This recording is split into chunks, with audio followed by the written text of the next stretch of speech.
नमस्ते। आप सभी का स्वागत है आज के इस कार्यक्रम में। हमारे साथ हैं वीएन भट्ट जी और अवनीश शर्मा जी। स्वागत कर रहा हूँ दोनों महानुभावों का और आप सभी का स्वागत कर रहा हूँ और आप सभी से अनुरोध कर रहा हूँ, कृपया चैनल को सब्सक्राइब करें, वीडियो को लाइक अवश्य कर लें। और आरंभ करूँगा वीरेंद्र नाथ जी से। वीरेंद्र नाथ जी, आज भाईजान लोगों को एक झटका और लग गया। भोजशाला पे स्टे नहीं मिला और ऊपर से ये भी कह दिया जी, गया कि साहब की नमाज कोई उसमें भोजशाला में नहीं होगी। हाँ, मध्य प्रदेश सरकार को उन्होंने ज़रूर निर्देश दिया कि आस-पास किसी खाली प्लॉट में देख लें। हुँ? तो आस-पास तो खाली प्लॉट में हम लोग करवाते ही रहते हैं। वही भी अयोध्या का आपका चल रहा है वो कौन है? धन्नीपुर। वो धन्नीपुर में जो जी, है जी, वो उनको धन्यपुर। अलॉट की गई ज़मीन और धन्नीपुर में कुछ हो नहीं रहा है। तो एक तो ये हो वो गया साहब। ज़मीन किसी विभाग का फ़ॉर्म था। जी, हुँ, बिल्कुल, बिल्कुल, बिल्कुल, बिल्कुल। और दूसरी चीज़ ये है कि कल सुप्रीम कोर्ट ने कहा कि साहब कि काशी, मथुरा और संभल पे मांडवाली कर ली जाए। समझौता, हुँ। मीडिएशन और ये जो है, इसके बारे में आपका क्या विचार है? सर, आप वो कहना भूल गए कि राजस्थान हाई कोर्ट ने भी बाड़मेर में जो मस्जिद और दरगाहों का डिमोलिशन हो रहा है, उसको स्टे करने से मना कर दिया। मना कर दिया साहब। तो सर देखिए बड़ी कोफ्त होती है, वहाँ कोलकाता एयरपोर्ट पर इतनी शान से एक दरगाह खड़ी थी, उसको हटा मस दिया कि बताइए मस्जिद कि आज के ये जी, जो दुनियावी एयरक्राफ्ट जिसको बोलते हैं, कि साहब ये जो चील हुँ, अबाबील हैं, के लिए जो है एक पाक मस्जिद को हटाया गया। कि कितना हुँ। बुरा वक़्त आ गया है।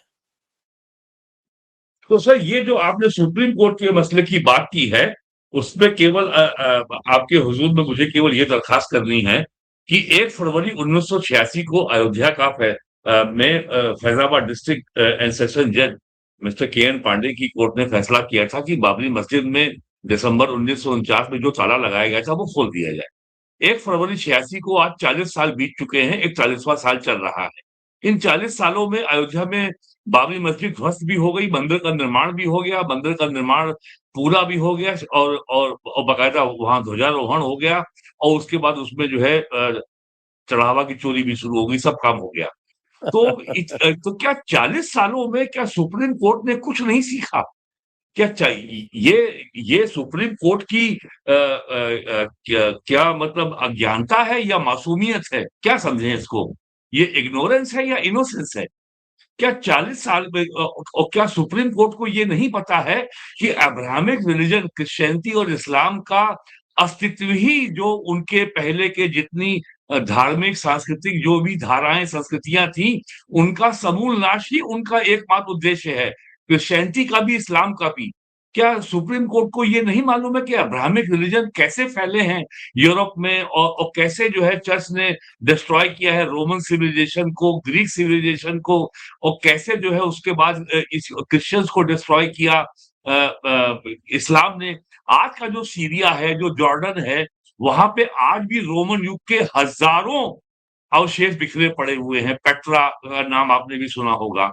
तो क्या सुप्रीम कोर्ट को कुछ नहीं पता है या वो भी जो जो गांधीवादी नैरेटिव है, नैरेटिव को हिंदी में तो आख्यान या विमर्श कहते हैं, लेकिन वास्तव में उसका मतलब अफ़वाह होता है, नैरेटिव का माने।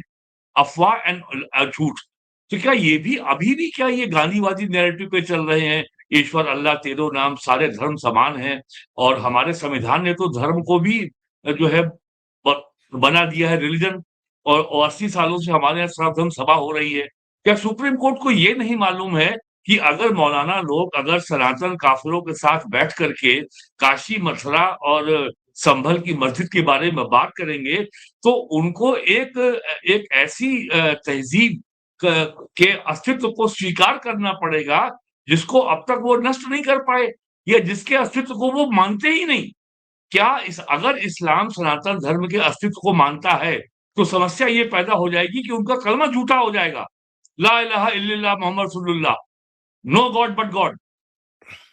तो अगर नो, वो नो, नहीं, नहीं, वो नहीं, नहीं, मान नो भी गॉड लेंगे बट तो गॉड क्या नहीं है वो। No no no God but Allah. हाँ, बट अल्लाह यस, यस, हाँ। नो तो नो गॉड क्या बट अल्लाह। तो क्या ये सब तो आप जो है ये जो इस्लाम का जो सेंट्रल सॉफ्टवेयर है, क्या इतनी छेड़छाड़ करने का अधिकार हमारे मौलवियों को है? तो ये बहुत ही मासूमियत भरा और सबसे हैरत की बात ये है कि ये मसला जो इंडिया की कल्चरल सिविलाइजेशनल आइडेंटिटी को डिफाइन करेगा, अयोध्या कर चुका है। बाकी काम काशी और मथुरा में होगा, संभल में होगा, बदायूं में होगा, लखनऊ की टीले वाली मस्जिद से होगा। इतना बड़ा मसला जो इंडियन सब कॉन्टिनेंट की कल्चरल सिविलाइजेशन आइडेंटिटी को डिफाइन करने जा रहा है, वो मामला लोक अदालत में तय होगा।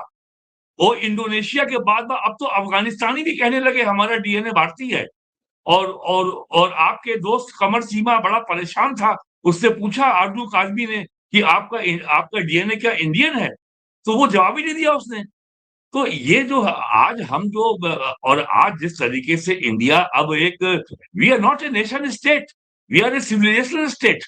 और नेशन स्टेट की बाउंड्री होती है, सिविलाइजेशन स्टेट के फ्रंटियर होते हैं। हमारा फ्रंटियर वियतनाम है, साउथ ईस्ट एशिया है, चाइना है, इंडोनेशिया है। तो ये सब चीजें हो रही हैं, तो क्या माननीय जज साहबों ने कोई इतिहास भी नहीं पढ़ा?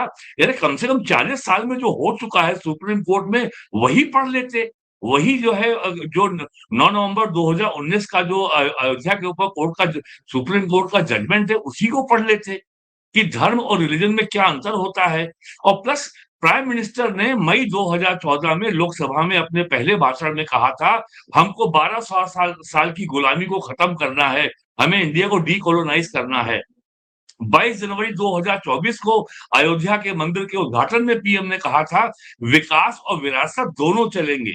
यानी साफ-साफ कहूँ तो जो हमारे मंदिर कब्जा करके जो मस्जिदें बनाई गई हैं, उनको भी साफ किया जाएगा और हर व्यक्ति को रोजगार भी मिलेगा, घर भी मिलेगा, बिजली भी मिलेगी, हाईवे बनेंगे, एक्सप्रेसवे बनेंगे, बुलेट ट्रेन भी चलेगी, एक्सप्रेस और वंदे भारत भी चलेगी। आपकी prosperity, human wellbeing as well as cultural civilisation wellbeing दोनों का काम साथ चलेगा। इसमें और पीएम की इस बात को योगी जी ने दर्जनों बार दोहराया है यूपी असेंबली में और अन्य फोरम में। उन्होंने आज भी कहा है कि अयोध्या के नाम पर जो है भारत की सांस्कृतिक अस्मिता और देश की जो आइडेंटिटी है और जो देश की फेथ है, उस पे अटैक किया जा रहा है। उन्होंने आज कहा है एक टीवी चैनल के प्रोग्राम में लखनऊ में, आप उसको देखेंगे जी। एंड टू बी तो ये स्थिति जी, है। जी, जो जी। अब चलते हैं थोड़ा-सा अवनीश जी के पास में, इसी जी, विषय को जी। थोड़ा-सा और आगे बढ़ाते हैं। जी, अवनीश जी, अभी तक तो बात चल रही थी कि साहब की अयोध्या में जो है वो चढ़ावे में गड़बड़ी हुई है इत्यादि, इत्यादि और अब अयोध्या का मामला तो अब पहुँच गया सीधे-सीधे सुप्रीम कोर्ट में। तो अब और भी समस्या खड़ी हो गई, ट्रस्ट के सामने भी समस्या खड़ी हो गई, चंपत राय जी के भी सामने समस्या खड़ी हो गई और ऊपर से ये बातें भी आ गई कि साहब भोजशाला में रिजेक्ट और काशी, मथुरा और संभल में कह रहे हैं कि अरे भाई, आप लोग समझौता कर लो। ये क्या हो रहा है? ये एक बार फिर से जो है वो सांस्कृतिक कन्फ्यूजन हो रहा है। जी। सर अभी भट्ट सर ने जो कहा वाकई देखिए सवाल ये होता है कि आप चाहते क्या हैं, आपकी नीयत क्या है? भाई इसमें तो दोनों पक्ष सुप्रीम कोर्ट की मांडवाली मना कर दी है, मुस्लिम भी कह रहे हैं कि नहीं हमको मांडवाली नहीं चाहिए, तो उसका तो वैलिड कारण भट्ट सर ने बता दिया। फिर हिंदू क्यों चाह रहा है? हिंदुओं का तो ये पक्ष है कि भाई जब हमारे पास सारे सबूत हैं, मामला सब हमारे पक्ष में है, तो हम किसी मांडवाली की तरफ क्यों जाओ? और सुप्रीम कोर्ट के जुडिक्शन से बाहर जाके, खैर ये तो मान लीजिए विधि सम्मति है, किसी केस में ऐसा होता है कि गुप्त रूप से अपना एक नहीं, मीडिएशन जुरिसडिक्शन होता से है। बाहर नहीं है। देखिए, वो जो नियम है कि भई मैंने कोई कहा भी कोर्ट जुडिक्शन से किसी बाहर भी नहीं है, समय मैंने कहा कोई भी कोर्ट किसी भी समय मीडिएशन और कंसीलिएशन ऑर्डर कर सकता है। मैं वही कह रहा हूँ, ये तो फिर भी उनके जुडिक्शन से बाहर नहीं है। ये एक संवैधानिक प्रक्रिया का हिस्सा है कि जब भी केस अगर मांडवाली हो गई तो ठीक है, मांडवाली नहीं होती है तो फिर बैक केस जो है वापस कोर्ट में आ जाता है। तो ये तो ऐसा कुछ ऐतिहासिक भी सुप्रीम कोर्ट ने पहल नहीं किया था ना, जिससे हम अभिभूत हो जाएं कि सुप्रीम कोर्ट ने बहुत ऐतिहासिक कोई पहल कर दी और उसने कहा कि साहब हम मांडवाली कर देते हैं संभल का। लेकिन इसमें एक चीज मैं देखता हूँ, भोजशाला पे मान लीजिए ये उलट फैसला आया है, वो तो अलग रख देते हैं। इसी तरीके से डिसीजन ले लिया गया है कलकत्ता, वो तो मैंने अपनी आंखों से देखा। आप सोचिए सर, टैक्सी एरिया से लेके मेन रनवे की तरफ आप जाते हैं और आपके राइट साइड में बिल्कुल रनवे और टैक्सी एरिया के बीच में वो मस्जिद है। लेकिन अब उसमें जरा आप ये देखें कि आपके लखनऊ चारबाग में भी तो है, कौन से वो खम्मम शाह है, क्या नाम उनका? नको खम्मन खम्मन पीर पीर खम्मन खम्मन पीर वो पीर। साहब दरगाह हैं है। वहां भी। हाँ, खम्मन पीर साहब भी लेटे हुए हैं। वहां भी जो प्लेटफॉर्म पे बिना प्लेटफॉर्म टिकट एंट्री होती है, जैसे यहाँ आधार कार्ड पर एंट्री होती थी कलकत्ता हाईकोर्ट। लेकिन मैं एक चीज महत्वपूर्ण देखता हूँ, ये बार बार प्लेसेस ऑफ वर्शिप एक्ट की बात करते हैं, 91 का खंबा पकड़ के बैठ जाते हैं, कहते हैं कि साहब देखिए उसमें क्या था कि केवल अयोध्या था, अयोध्या के बाद सारे मैटर जो है ना खोले जाएं। लेकिन सुप्रीम कोर्ट ने मांडवाली तो संभल की मस्जिद, जामा मस्जिद के मामले में भी दिया ना, तो ये तो नंबर बढ़ते जा रहे हैं। एक तरफ रिजेक्शन, दूसरी तरफ मांडवाली में मेरे ख्याल से पहली बार है कि संभल भी शामिल किया गया है। शामिल तो पहली मुझे बार। लगता है इसके लिए तो योगी जी को पूरी बधाई देनी पड़ेगी। बधाई देने, और मुझे लगता है सर कि ये जितने संकेत हैं, चाहे भोजशाला में आप देखिए कह दिया कि दूसरी जगह जमीन खोज लीजिए, कलकत्ता में भी ये कह दिया कि दूसरी जगह जमीन खोज लीजिए। हालांकि सर ये भी मुझे फार्मूला समझ में नहीं आता। आपने एक जगह अवैध मस्जिद बनाई, अगर वहां पर मुकदमा लड़के, मैं राम मंदिर को ही कहूंगा, राम मंदिर केस में मुकदमा लड़के हिंदुओं ने लिया, अपने 6 एकड़ फिर भी लाद दिया। वो तो भला हो कि कांग्रेस के समय नहीं आया होता, नहीं तो वही मंदिर के बगल में 6 एकड़ लाद दिया होता कांग्रेस ने। यहाँ भी एयरपोर्ट पे तुम्हारा देखिए जो है साहब, जबरदस्ती अवनीश जी, इसमें से तो देखिए साहब, मैं कहूँगा कि अब आप देखिए, जब उन्होंने आदेश दिया था तब जिले का नाम अयोध्या नहीं था, तब जिले का नाम फैजाबाद था। और उनको सर ये कहा उसके था कि लिए साहब कि योगी सरकार चाहिए। अयोध्या में, सुनिए सुनिए सुनिए, निर्णय ये तो है कि सर अयोध्या, ये जो रास्ता अयोध्या में। निकाला हाँ, तो ये सरकार, ये जो योगी सरकार ने रास्ता निकाला कि भाई फैसला था कि अयोध्या में देना है, उन्होंने पहले फैजाबाद जिले का नाम ही अयोध्या किया, कहा कि अब आओ चलो तुमको देते हैं, अब तहसील का मामला तो खत्म हो गया। लेकिन ये दांव किसने खेला? और उसके ये बाद तो आपने योगी सर। धन्नीपुर दे दिया, और धन्नीपुर में कोई जा ही नहीं रहा। धन्नीपुर में कोई जा ही नहीं रहा सर। वो तो मैं नहीं नहीं मैं आरिफ अजाकिया के साथ, मैं आरिफ अजाकिया 2 बार वहां जाके आए। बकरियां चर रही हैं वहां आज भी मौजूद, और कुछ वहां पर कांटे वांटे उगे हुए हैं। वहां की तारबंदी भी नहीं हो, कटेले वाले तार से जो घेरते हैं ना, वो भी नहीं हुआ। मैं दूसरी चीज तरफ का चल रहा हूँ सर। जब इस देश के हिंदू को अब ये भरोसा है, आखिर ये जो मीडिएशन को नकारा है हिंदू पक्ष ने इसी आधार पर कि हमारे पास सारे सबूत हैं, हम क्यों मीडिएशन में जाएं। मुसलमानों का आखिरी, मुस्लिम पक्ष का एक ही बार बार है, वो 91 वाला प्लेसेस ऑफ वर्शिप एक्ट लेके कूदते हैं। मुझे अब ये सारी चीजें उस तरफ काम करते हुए दिखाई दे रही हैं, जहां आज नहीं तो कल 1991 का प्लेसेस ऑफ वर्शिप एक्ट इस देश की अदालत को खत्म करना पड़ेगा, उसे निष्प्रभावी करना पड़ेगा। संभल लिस्ट में बढ़ता हुआ ये संकेत है। भोजशाला की फाइल न सिर्फ खुली, बल्कि वो एक मुताबिक फैसले की तरफ चल रही है। पहले मेरे ख्याल से देश के इतिहास में, अगर मुझे करेक्ट करें तो अच्छा लगेगा सर, कि कहीं किसी साइट विजिट के लिए कोर्ट उठ के गई है जैसे भोजशाला में गई, इस तरह की परिसंपत्तियों के मामले का जो केसेस चले हैं, मुझे, मेरी जानकारी में नहीं है कि कभी ऑनरेबल जस्टिस जो है वो उठ के गए हों और कहा हो कि एएसआई की रिपोर्ट भी ठीक है, बाकी सब तो ठीक है, हम देखिए, उसको खुद देखेंगे। वो स्वयं जाए या कोर्ट कमिश्नर अपॉइंट करें, बात एक ही होती है लीगली। तो कोर्ट कमिश्नर तो कई बार अपॉइंट हुए हैं, काशी भी पूरा कोर्ट कमिश्नर से हुआ है, संभल भी कोर्ट हाँ, कमिश्नर से हुआ संभल भी हुआ है सर, संभल भी हुआ, संभल भी हुआ है। संभल भी हुआ है, ठीक है। तो ये एक प्रक्रिया है कोर्ट कमिश्नर वाली, जिसमें आखिरकार वो उनको जज को ही रिप्रेजेंट करते हैं। लेकिन फिर भी गौशाला में खुद इनिशिएट किया उन्होंने, कोर्ट कमिश्नर ने, उन्होंने कहा कि हम खुद जाएंगे। और उसके बाद उसको इतनी जल्दी उस पर इस तरह का सकारात्मक फैसला आना कि नहीं, आपकी नमाज वहां नहीं होगी, वहां पर पूजा शुरू होगी। तो मुझे लगता है कि ये जो एक तरफा 1991 का प्लेसेस ऑफ वर्शिप एक्ट था, जिसके खंभे को ये बार बार पकड़ के उछलते हैं, तो ये केवल अब अयोध्या हो चुका है, काशी, मथुरा। इसके बाद आप देखिए तो लिस्ट बढ़ रही है ना, गौशाला की लिस्ट बढ़ी, संभल की लिस्ट बढ़ी, और ऐसी और भी तमाम वो जगह हैं। तो लिस्ट ये बढ़ती जानी है। अब इसमें अदालत का क्या रोल है? अदालत तो भाई ठीक है, सुप्रीम कोर्ट का फैसला है या राम मंदिर पर। अब तुम कह रहे हो काशी पर तो मेडिएशन वो कराने की सोच रहे हैं, सोचा, उन्होंने ऑफर दिया, तुमने नहीं कराया। हिंदू पक्ष के दावे मजबूत हैं, कोर्ट में सबसे बड़ा मुकदमा निपट चुका है जो राम मंदिर है। तो जब आप इस तरह के फैसले इसी देश की उस सिस्टम द्वारा देखते हैं, चाहे वो जुडिशरी हो, चाहे वो तमाम इकोसिस्टम रहते हुए, तो फिर आपको याद आता है कि आखिर इस तरह के फैसले आए, आज राम मंदिर बन भी गया तो क्यों बन गया? तो वो फिर 2014 से जो एक सरकार वाला मामला है, जो जो इसका पॉलिटिकल एंगल है। हालाँकि अब कोई भी कह सकता है भाई सरकार इसका रोल इसमें क्या है? सरकार का रोल क्यों नहीं है भई? सरकार का रोल सुप्रीम कोर्ट का फैसला आने के बाद ट्रस्ट बनाना था। ट्रस्ट जिसने मंदिर बनाया, आज वही ट्रस्ट जो सरकार ने बनाया, अगर चढ़ावा चोरी का मामला इतना घृणित अपराध आया तो भी सरकार कटघरे में है। सुप्रीम कोर्ट ने तीनों पक्षों से उनका पक्ष माँगा है।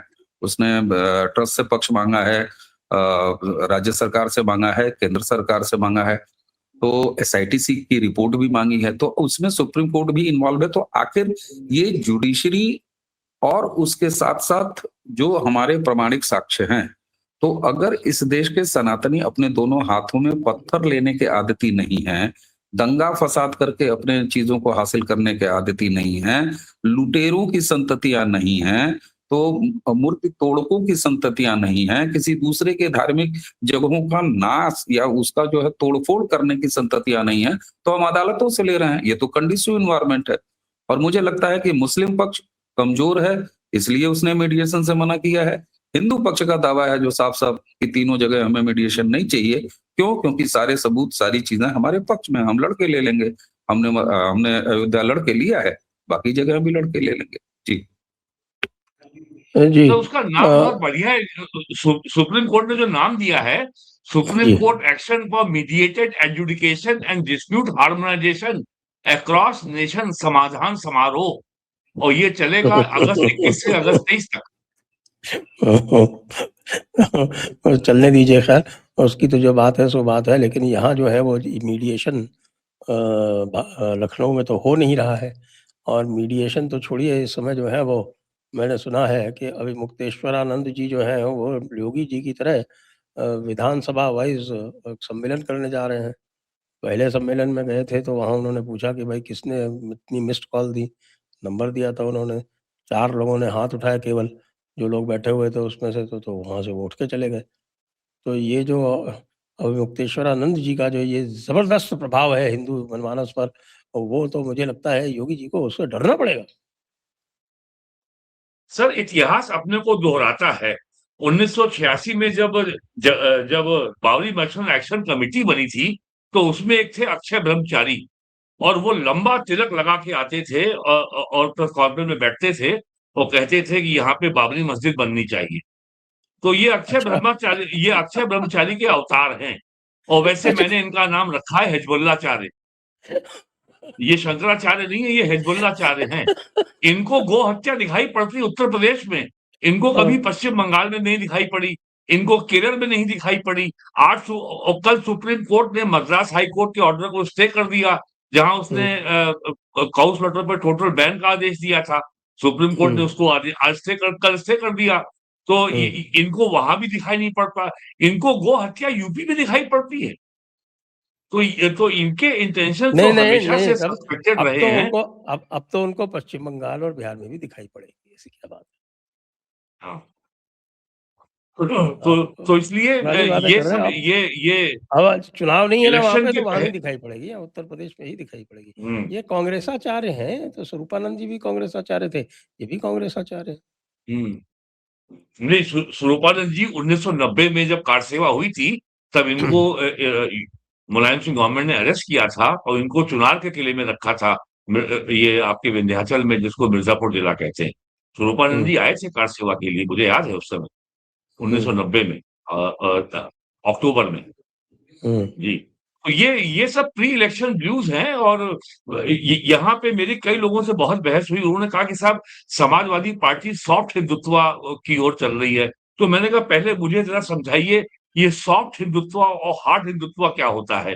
यदि मैं अगर हार्ड हिंदुत्व वाला हूँ, तो क्या मेरे सर पे शिवलिंग की स्थापना होनी चाहिए? या या मेरे गल या या मेरे गले में घंटा होना चाहिए? या मेरे सर या मेरे या मेरे कंधे पे हनुमान जी गदा होनी चाहिए? ये हार्ड हिंदुत्व क्या होता है और सॉफ्ट हिंदुत्व क्या होता है? तो अभी तक मुझे कोई विद्वान नहीं मिला जो मुझे ये बता सके ये हार्ड एंड सॉफ्ट हिंदुत्व क्या होता है। हिंदुत्व का मंदिर निर्माण से कोई संबंध नहीं है। ये बात लोगों को समझ लेनी चाहिए। और आज से 40 साल पहले के आर मलकानी जी ने मुझसे कहा था नवंबर में झंडेवाला के में संघ के कार्यालय में कि अयोध्या का मंदिर निर्माण आंदोलन एक मंदिर के निर्माण का आंदोलन नहीं है। This movement is for decolonisation of India. और इस शब्द का प्रयोग 28 साल बाद प्राइम मिनिस्टर मोदी ने लोकसभा में किया मई 2014 में। तो ये जो समाजवादी और आज तो जो है एक आपके लेफ्ट ब्रिगेड की एक नेशनल ओपिनियन एडिटर हैं वंदना मिश्रा जी ने जो लिखा है इंडियन एक्सप्रेस में, आप देखिए तो आपको लगेगा कि ये जो इंडी कैंप में कितना गहरा फ्रस्ट्रेशन है, कितनी गहरी निराशा है। और उन्होंने कहा है कि 1989 में कांग्रेस की डिक्लाइन होने के बाद ये रीजनल पार्टी के जो बंदर हैं, ये कूद-कूद के लोकसभा पे चढ़ गए थे और अब इनको एक-एक करके खेदा जा रहा है। अच्छा। ये आज लिखा है उन्होंने।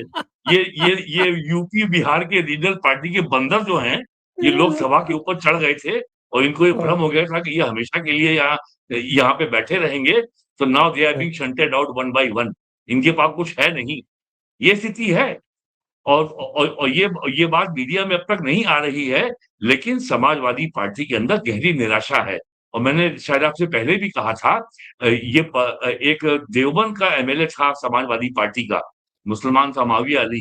कल वो मुझे बता रहा था, ये हमारी पार्टी तो जो है पूरी मंदिर वाली पार्टी हो गई है।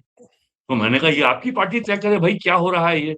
और जो इमरान मसूद ने जो कल बयान दिया है कि मैं तो सोनिया गांधी, मैं तो प्रियंका और राहुल गांधी की वजह से जीता हूँ और हम बड़े पार्टनर हैं।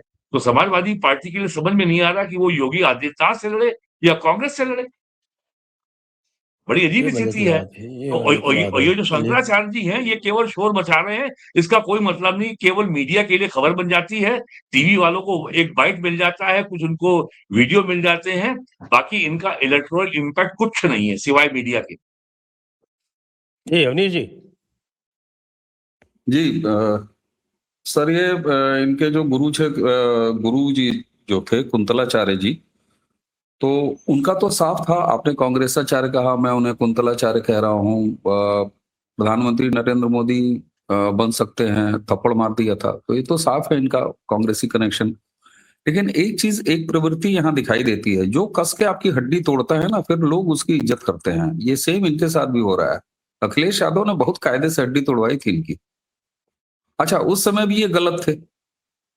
उस समय जब मूर्तियों के विसर्जन के लिए एक विशेष व्यवस्था की गई थी, सारे मानकों को देखते हुए, भले वो अखिलेश की सरकार हो, लेकिन व्यवस्था तो किया था ना। लेकिन ये अड़ गए कि नहीं, हम तो सीधे गंगा जी में ले जाके विसर्जन करेंगे। कायदे से हड्डियां तोड़वा दिया था। रही बात ये तो काम हर करते रहे जगह, ना। अब ये प्रयागराज में, अब ये माघ मेले के टाइम में पता नहीं क्या कैसा इतना मोह है उनको अपने सिंहासन से कि हम सिंहासन से ही चिपके रहेंगे, हम सिंहासन से उतर नहीं सकते। ये जनता में अगाध श्रद्धा है हमारे प्रति। सब हमारे दर्शन करना चाहते हैं। दर्शन कोई नहीं करना चाहता, मुझे तो नहीं लगता। अभी जो है ये लेटेस्ट जो इंसिडेंट हुआ है, जिसमें उन्होंने पूछा कि भाई गौ हत्या के लिए मैंने मिस्ड कॉल देने को बोला था, कितने लोगों ने मिस्ड कॉल दिया? तो वहाँ कहा तो 200-300 लोग थे, उनमें से 4 ने हाथ उठाए, नाराज होके उठ के चले गए। सर नाराज तो ये कई बार हो जाते हैं। अपने सिंहासन को लेके बहुत सचेत रहते हैं, कुंभ में ड्रामा फैला दिया। लेकिन जब अखिलेश लाठी तोड़ रहे थे, तो गोदौलिया चौराहे के ट्रैफिक पुलिस वाले जो छतरी है, वहीं पर बैठे नजर आए थे। ठीक है, तब शंकराचार्य नहीं थे। लेकिन सर, चुनावी मौसम में ये अपना चुनावी अभियान तो अभी बीता हुआ जो बिहार का विधानसभा चुनाव है बट सर, उसमें भी तो ये कैंडिडेट उठाया था इन्होंने। और ये चर्चा थी कि अभी मुक्तेश्वरानंद जी जो है अपने कैंडिडेट उठा रहे हैं सीटों पर। लेकिन विधानसभा चुनाव जब बिहार का निपट गया, उसके बाद इनके कितने कैंडिडेट, मैं तो तलाशता रह गया कि भाई इनके कैंडिडेट्स का क्या हाल हुआ जो अभी मुक्तेश्वरानंद जी ने बिहार विधानसभा चुनाव में उठाया था। गौरक्षा पर इन्होंने कार्यक्रम शुरू किया, तो योगी आदित्यनाथ के गोरखपुर से शुरू किया, समापन भी यही होने वाला है। अब देखते हैं कब होने वाला है। सर अभी मुक्तेश्वरानंद वो गोरक्ष पीठ के महंत को गोरक्षा के लिए चुनौती दे रहे हैं। बिल्कुल सर, लेकिन ये काम इनसे कभी ममता बनर्जी की सरकार रहते हुए वेस्ट बंगाल में नहीं हुआ। हाँ, वेस्ट बंगाल के लोगों ने वेस्ट बंगाल की सूरत और वहां के सरकार की तबीयत बदलवा दी। नहीं, एक बार ये तो आप गए थे ना, सोचिए, अरुणाचल में गए थे कि साहब यहाँ गोरक्षा करेंगे हम। नहीं गए तो बिहार भी थे, नागालैंड घूम तो भी ये गए थे। उत्तर प्रदेश में भी। जहाँ बीजेपी की सरकार होती वहीं जाते हैं और कहीं नहीं जाते। नहीं तो वहां शांति है ना सर, वहां कायदे से घूम लेते हैं, पुलिस सुरक्षा में घूम लेते हैं, अपनी हर तरह की बकवास आदमी कर लेता है। बस एक ही है, राकेश टिकैत जैसे लोग यूपी का रुख नहीं करते, बाकी पूरे विश्व की राजनीति करते हैं किसानों की। लेकिन सवाल ये है सर कि बंगाल जैसी जगह पे ये कभी नहीं गए। अब बंगाल में एक ही दिन दो तरह के समाचार आते हैं। एक तरफ खुद को 134 साल 35 साल पुरानी मस्जिद जबरदस्ती एयरपोर्ट पे उसको शिफ्ट किया जा रहा है।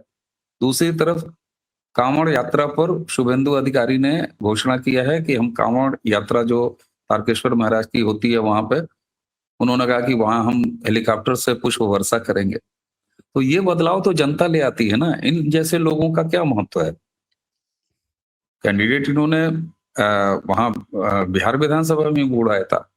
ये कुल मिला के योगी आदित्यनाथ जी से कुछ चीजों का फ्रस्ट्रेशन भी है सर, और इसमें एक मौका भी आ गया है। राम मंदिर में चढ़ावा जैसी चीज, इस पर इतना घृणित जो कुछ भी हुआ है, निश्चित तौर पर सारे सनातनी उससे दुखी हैं। तो ये एक मौका भी थोड़ा मिल गया है, थोड़ी सी पेट्रोल भी मिल गई है। अभी आप देखिए राहुल गांधी भी 20-22 दिन के बाद न जाने कहां से वापस लौट आए हैं। खैर कुशल हैं, दिखने में ठीक लग रहे हैं, तो वो भी अभी भिड़ेंगे। ये कुल मिला के 27 की जो उत्तर प्रदेश की राजनीति है उसको सेंट्रिक यहाँ पर अभी मुक्तेश्वरानंद का इस्तेमाल किया जा रहा है, अखिलेश यादव इस्तेमाल कर रहे हैं। कारण ये है कि अभी मुक्तेश्वरानंद जैसे कांग्रेसी इकोसिस्टम के संतों को, चाहे समाजवादी पार्टी ने भी एक समय तमाम एक हिंदू संतों के नाम की एक टोली तैयार किया था। लेकिन मैं फिर कहूंगा सर कि जो क्रेडिबिलिटी भारतीय जनता पार्टी ने, या अगर यूपी में आप ले लीजिए तो भगवा का योगी आदित्यनाथ से बड़ा कौन सा आइकॉन होगा। एक वो गाजियाबाद वाले घूमते रहते हैं त्यागी जी, उनकी आप भाषा देख लीजिए। आप क्या योगी आदित्यनाथ के सामने हिंदू संत के नाम पर या हिंदू धर्माचार्य के नाम पर आपके पास कौन चेहरे हैं। अभी मुक्तेश्वरानंद कितनी क्रेडिबिलिटी है।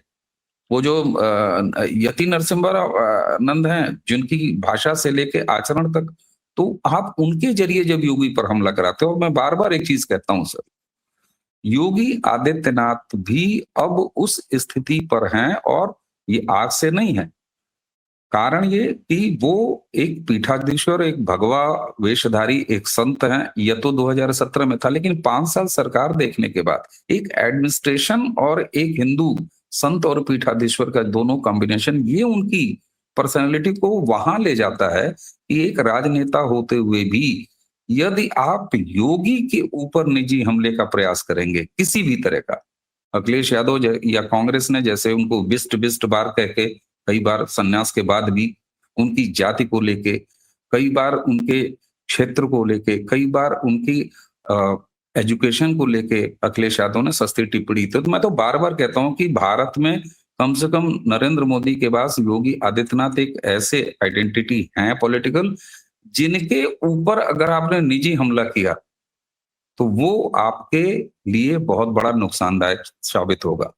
तो ऐसे में यूपी सेंट्रिक अगर कोई विपक्ष माहौल बना रहा है या बनाने की कोशिश करेगा, उसमें अभी मुक्तेश्वरानंद को योगी आदित्यनाथ के सामने खड़ा करेगा हिंदू का झंडा लेके, नहीं स्वीकार किया जाएगा। उसमें और किसी किन्हीं संतों को लेके आएंगे आप, नहीं स्वीकार किया जाएगा। तो इसलिए मुझे लगता है कि राहुल गांधी जो एक समय मोदी के सामने गलतियां करते थे, मोदी के ऊपर पर्सनल अटैक करके, ये काम अरविंद केजरीवाल ने करके और झेल लिया है। तो कई बार क्या होता है कि ठीक है, उस नेता के साथ चाहे मोदी से तमाम शिकायतें राष्ट्रवादियों को हो सकती हैं, हिंदुओं को हो सकती हैं, लेकिन आप जब उन पर निजी अटैक करना शुरू कर देंगे, यही हाल योगी के साथ है। तो मुझे लगता है कि इस तरह की राजनीति करके अगर भगवा वेशधारी के आसपास से अगर योगी को घेरने का काम शुरू करेंगे अखिलेश यादव, तो उसमें उनको बहुत ज्यादा नुकसान होने वाला है। तो ये यूपी में कम से कम चलने वाला नहीं है। और दूर बैठा आदमी बंगाल में जब देख रहा है कि अपने दो उंगलियों के इस्तेमाल से, एक वोट की ताकत से आज स्थिति क्या है, एक तरफ कांवड़ियों पर पुष्प वर्षा की बात चल रही है, जहां राम का नाम लेना मुहाल था। आप देखिए 1000 करोड़ रुपए की इमीडिएट एक उन्होंने जो धार्मिक सर्किट डेवलप करने का योजना बनाई है, उसको फंड भी किया है। 15 करोड़ रुपए उन्होंने बाकायदे जो कांवड़ यात्रा का जो बिल्कुल वैद्यनाथ धाम की तरह जो सेंटर है बंगाल में, वहां के विकास के लिए दिया है। इसके अलावा 42 ऐसे रथ यात्रा, आप तो सर बंगाल को जानते हैं अच्छी हाँ। तरह, रथ यात्रा का सबको बड़ा 5 अच्छा लाख रुपए महत्व है दिया बंगाल जाएगा। में। 5 हैं? लाख। 5-5 लाख 5 रुपए दिए लाख सबको रुपए। जाएंगे। 5 लाख मिलेगा। हाँ, हाँ। 5-5 लाख रुपया उनको दिया जाएगा। तो जिस बंगाल में कभी राम का नाम लेना और यहाँ तक कि दुर्गा पूजा को ये कहने का प्रयास किया गया, एस्टैब्लिश करने का प्रयास किया गया ममता बनर्जी और लेफ्ट इकोसिस्टम द्वारा कि साहब ये कोई हिंदू त्योहार नहीं है, ये तो बंगाल का एक कल्चरल पर्व है। आप सोचिए जरा, इतनी बड़ी साजिश वहां पर अगर बंगाल ने अपने आप के लिए एक ऐसी सरकार तय किया जो एक मस्जिद हटवा रही है, जो कि देश की सुरक्षा के लिए खतरा था, तो दूसरी तरफ कांवड़ यात्रा पर पुष्प वर्षा की बात चल रही है। उसके अलावा ये सारे पैकेजेस और तीर्थ स्थल का विकास, और मुर्शिदाबाद जिले में वो कांवड़ यात्रा का वो महादेव का स्थान है। तो मुझे लगता है कि अरे मैं फिर एक बार अभी कहूंगा उसका नाम जी, बदलेगा तब देखिएगा क्या हल्ला होगा। अभी तो नाम बदलेगा मुर्शिदाबाद का, कमेटी बन चुकी है। बिल्कुल हाँ हाँ, जी, उसका नाम हमने प्रपोज कर दिया है, कर्ण सुवर्ण। हाँ ये भी है। और सर अब मदरसों का भी सुवर्ण नंबर मंदिर लग है, चुका है। और वहां पे राजा अदीना मस्जिद भी है।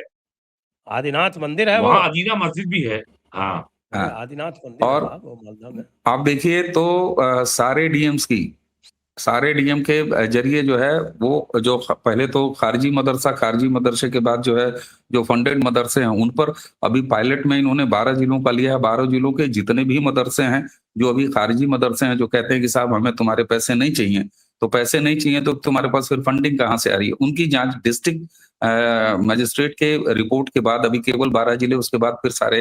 तो एक तरफ हिंदू अपने वोटों के जरिए इस तरह के जब काम होते हुए देख रहा है, वो भी बंगाल में, तो आप मुझे ये बताइए, कोई भी ये बता दे कि 2017 से 2022, 2022 से 2027 इन 2 टर्म को उत्तर प्रदेश में योगी आदित्यनाथ के सरकार देखने वाला आदमी वो किसी और ऑप्शन पे विचार करेगा सर? गाड़ी अच्छी भली चल रही है, बढ़िया माइलेज दे रही है, सब कुछ बढ़िया हो रहा है, हैं? मियाँ जी लोग अपना शांति से खा रहे हैं। योगी आदित्यनाथ ने कहा कि यार ये मुहर्रम आया, मुहर्रम बीत गया, पता ही नहीं चला।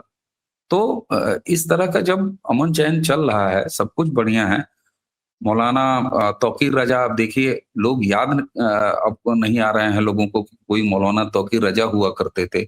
125 करोड़ रुपए की प्रॉपर्टी उनकी फिर 202 करोड़ के बाद कब अटैच हो गई ये नहीं पता चला।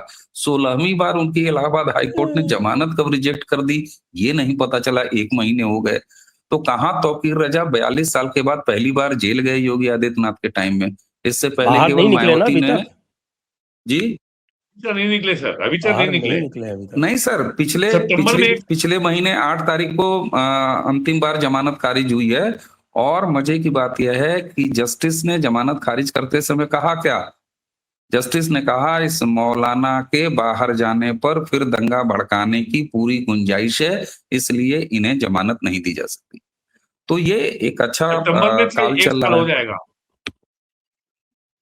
जी सर, सितंबर में जी 1 साल हो एक जाएगा मौलाना हाँ, को। सितंबर हाँ। में ये 27 वै सितंबर को अरेस्ट हुए वैसे थे, 1 संजय साल हो जी, जाएगा सर। वो वो वो जो इमरान मसूद जो कल कह रहा था ना कि बोलने वाला मुसलमान अखिलेश यादव को पसंद नहीं है, शायद योगी जी को भी ज्यादा बोलने वाला मुसलमान पसंद नहीं है।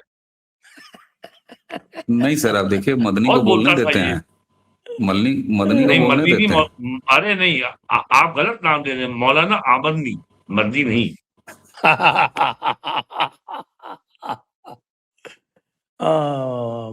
मौलाना मदनी तो देखिए वो जो है वो पूरा जो क्या है हुसैन अहमद मदनी के वंशज हैं। तो वो तो क्या है कि बिल्कुल अरब देशों में प्यार एक भी मोहब्बत मदनी आपको नहीं मिलेगा, खाली इंडिया में प्यार मिलेंगे मोहब्बत मदनी। से रहिए, प्यार मोहब्बत से। और प्यार मोहब्बत ही सब कुछ सिखाया है उनके बुजुर्गों ने। आप जानते नहीं हैं कि पूरे हिंदुस्तान को उनको जो है वो गालिब इस्लाम में लाना है, समझिए थोड़ा।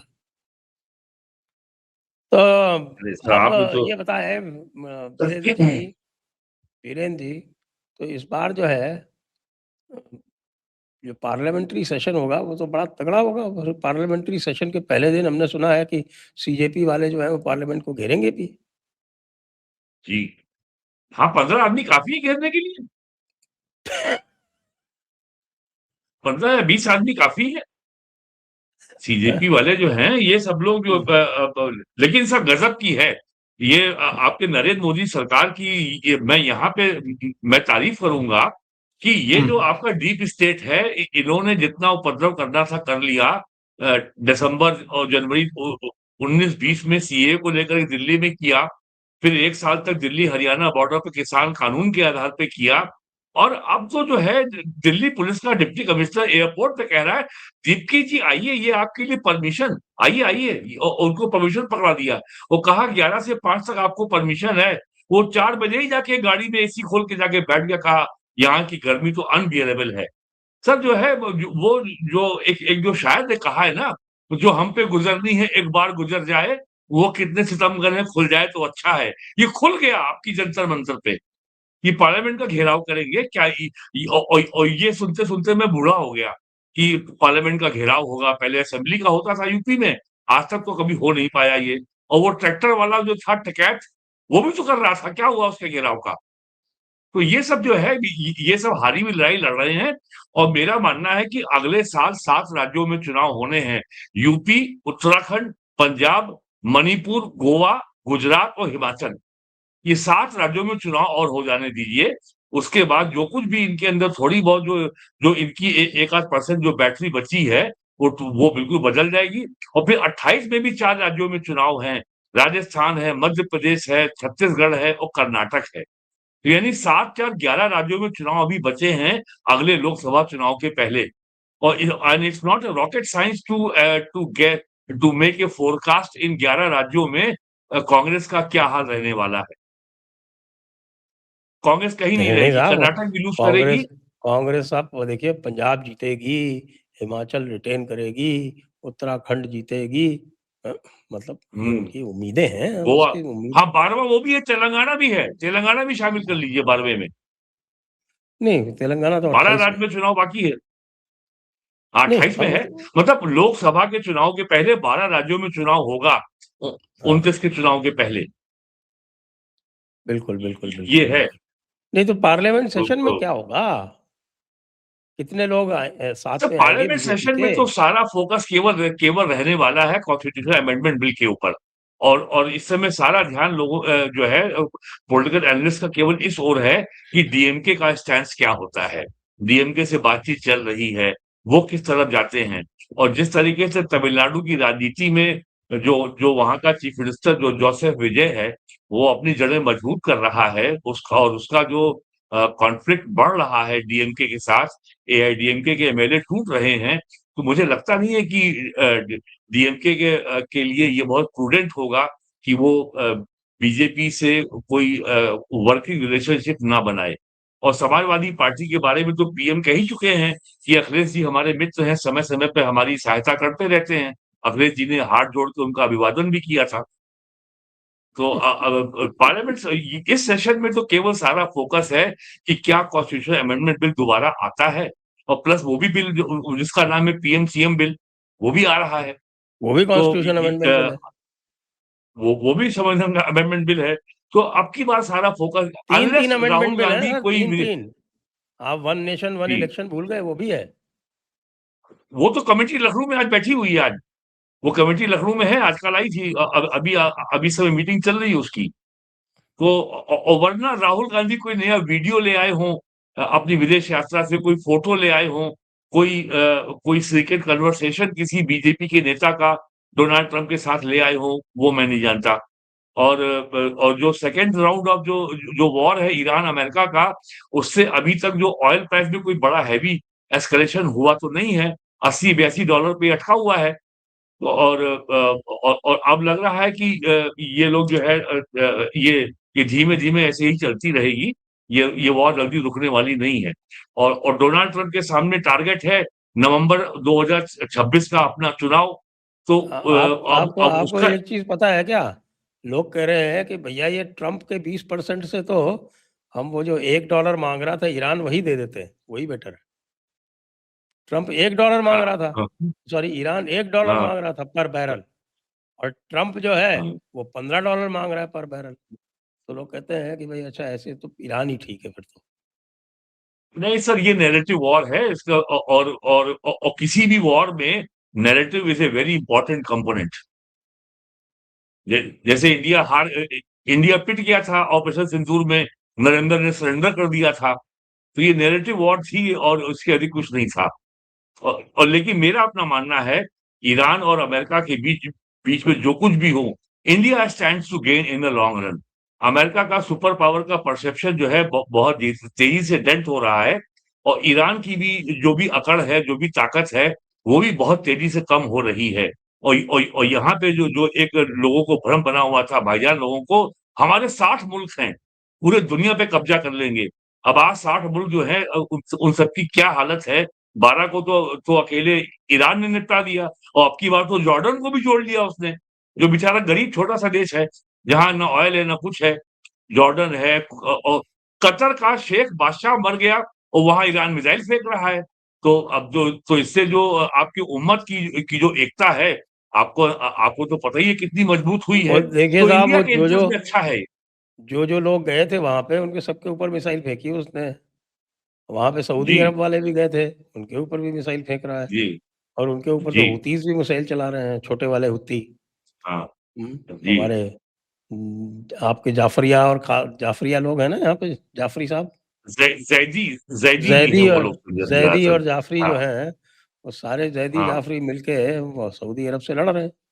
अब कल को जैदी जाफरी का आना जाना बंद कर दे अगर सऊदी अरब, तो ये लोग कहेंगे देखिए हमको हज में नहीं जाने दे रहे। तो वैसे इस बार मुहर्रम में काफी जज्बा काफी था इस बार, मुहर्रम में नहीं, नहीं, शहादत सब का बहरीन ने बैन लगा दिया कि हमारे यहाँ का कोई शिया करबला नहीं जाएगा, और ईरान ने बहुत इसकी मजम्मत की है। और लखनऊ में आज एक और जो है कयामत टूट पड़ी। गवर्नर साहब लखनऊ के केजीएम कॉलेज में गई थी, वहां उन्होंने दौरा किया, कहा यहाँ बड़ी गंदगी है। तो आदेश जारी हो गया कि अब केजीएमसी के कॉलेज की मेस में नॉन वेज खाना नहीं पकेगा। तो यहाँ पे लोग बहुत नाराज हैं ला हमारे हौल शिया बिला हजरात। कुव्वत, ऐसे तो और कैसे? हालांकि ये कहा है कॉलेज ने कि आप बाहर से मंगा सकते हैं, लेकिन यूनिवर्सिटी के मेस में, मेडिकल कॉलेज जो कि यूनिवर्सिटी है, उसके मेस में अब नॉनवेज भोजन खाना नहीं पकेगा, और ना ही कोई अपने कमरे में बना सकता है। You can get it from outside through ये जो एग्रीगेटर्स हैं, जो भोजन पहुंचाते हैं। तो ये सब हो रहा है। तो लेट अस वेट। और मुझे नहीं लगता कि इनके पास कोई बहुत बड़ा मुद्दा है मॉनसून सेशन में पार्लियामेंट की प्रोसीडिंग को स्टॉल करने का। अगर बंगाल का इन्होंने अगर सबक इन्हें याद रहा, तो कोई मुझे आधा लगता नहीं कि कुछ कर पाएंगे। चलिए चलते हैं जनाब हम अवनीश जी के पास में। अवनीश जी, राहुल गांधी आ गए। राहुल गांधी 3 हफ्ते तक बाहर थे, और राहुल गांधी जब बाहर थे जी, तो उसी समय पर हमने देखा कि राहुल गांधी की जो है वो जयपुर में भी कॉन्फ्रेंस हुई। वो वैष्णो देवी की भी चढ़ाई करते दिखे और केदारनाथ की भी चढ़ाई करते दिखे। तो ये जो है इनका क्या, ये इनको वो जो कला आ गई है जो हमारे पुराने ऋषि मुनियों की थी, ये वो एक कई स्थानों पर एक-एक साथ प्रकट हो सकते थे। जी, इसको नहीं तो क्लेयरवाइंस। ये तो इन्होंने पूरी दुनिया के सामने भारत की संसद में फोटो दिखा दिखा के बताया है कि मैं इनका भक्त हूँ, मैं शिव जी का भक्त हूँ, मुझे सब पता है, सारे वेदों का अध्ययन किया है। बस एक ही प्रॉब्लम रहती है सर, ये 3-3 हफ्ते कहाँ चले जाते हैं, ये इनके कांग्रेस के लोगों को नहीं पता चलता। और जब बीजेपी वाले सवाल पूछना शुरू करते हैं, तो फिर ये बताते हैं कि नहीं साहब निजी दौरा है, थोड़ा आधा निजी दौरा, आधा काम का दौरा है। हालाँकि इस बार तो कहीं कॉन्फ्रेंस में भी नहीं गए। राहुल गांधी और उनके पूरे इकोसिस्टम की एक बहुत बड़ी समस्या है सर। मैं तो मतलब वाक़ई इनसे संवेदना रखता हूँ। आप मुझे ये बताइए सर, हम तीनों में से अगर लड़ने के लिए सामने नरेंद्र मोदी हों, उत्तर प्रदेश में मोदी बैठे हों, एक फिर हमारा पॉलिटिकल अपोनेंट हेमंता विश्व शर्मा जैसा आदमी हो, उसके बाद असम में चले आए शुभेंदु अधिकारी। सर राहुल का जीवन वाक़ई बड़ा मुश्किल है। उनको मोदी से लड़ना है। अच्छा, वो ये मान चुके हैं और ये अच्छी तरह जानते भी हैं कि वो लोकतांत्रिक तरीके से चुनाव के ज़रिए जो है वो मोदी से लड़ाई नहीं लड़ सकते। लोकतांत्रिक लड़ाई वो लड़ नहीं सकते, चुनाव वाली वो लड़ाई नहीं लड़ सकते। ये राहुल गांधी से बेहतर और कोई नहीं जानता है। इसलिए राहुल गांधी नरेंद्र मोदी के सामने बस इंतजार इस बात का कर रहे हैं कि उनको किसी तरीके से कोई बवंडर खड़ा करने की, और इसीलिए उन्होंने पहले शुरुआत में नरेंद्र मोदी के ऊपर निजी हमला, जब वो काम नहीं आया तो फिर उन्होंने कहा करप्शन के, फिर वो अडानी अंबानी और ये हर सौदे को लेके चाहे कोई भी काम हो उसमें करप्शन, फलाने के लिए कर दिया, एयरपोर्ट डेवलप हो रहा है अडानी के लिए कर दिया, फलाने चीज किया उनके लिए कर दिया, ये करने का प्रयास किया, ये नहीं हुआ, कोर्टों में माफी मांगी, चाहे वो विमान सौदों के लिए रहा हो चाहे इस तरह की चीजों के लिए रहा हो। फिर उन्होंने क्या किया, संस्थाओं को बदनाम करने का प्रयास किया कि नहीं साहब इलेक्शन ही रिगिंग से हो रहा है और इलेक्शन कमीशन खराब है, तमाम चीजें हैं।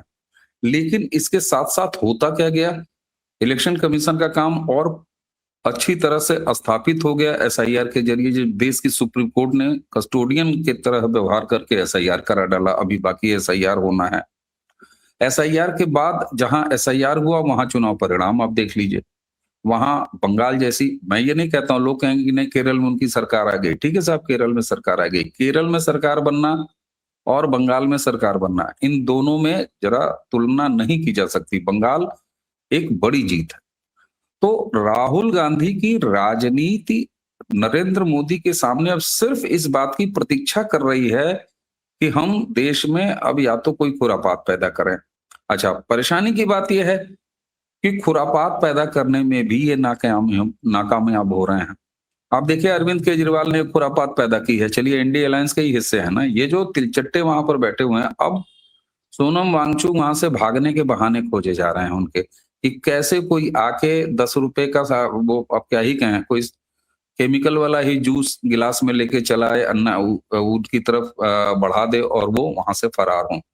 लेकिन यहाँ केजरीवाल की एक श्रूड पॉलिटिक्स भी आपको दिखाई दे रही है।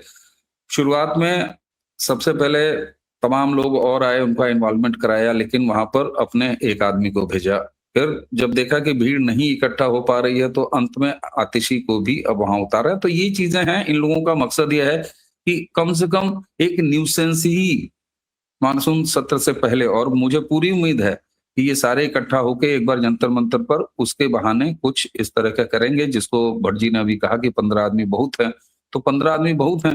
वामपंथी तो यहाँ 5 आदमियों को बैठा के इंटरनेशनल कॉन्फ्रेंस कर लिया करते थे और तमाम मुद्दों पर जो है मंथन करके अगले दिन अखबारों में पुनश्चर्या कार्यक्रम सफल रहा, बधाई हो कामरेड, चाय पी के निकल लेते थे। तो मुझे लगता है कि राहुल गांधी के पास अब बहुत ज्यादा ऑप्शंस नहीं है। वो अब ये इंतजार कर रहे हैं कि नरेंद्र मोदी चुनाव हार जाए, नरेंद्र मोदी की हार हो जाए, वो नरेंद्र मोदी को चुनाव में हरा दें। इस तरह की कोई काम करते हुए राहुल गांधी दिखाई नहीं दे रहे। तो राहुल गांधी का भी बस टाइम पास ही चल रहा है सर, फिलहाल 27 तक तो 29 तक तो 29 के बाद भी क्या स्थिति होगी ये भी देखने वाले की।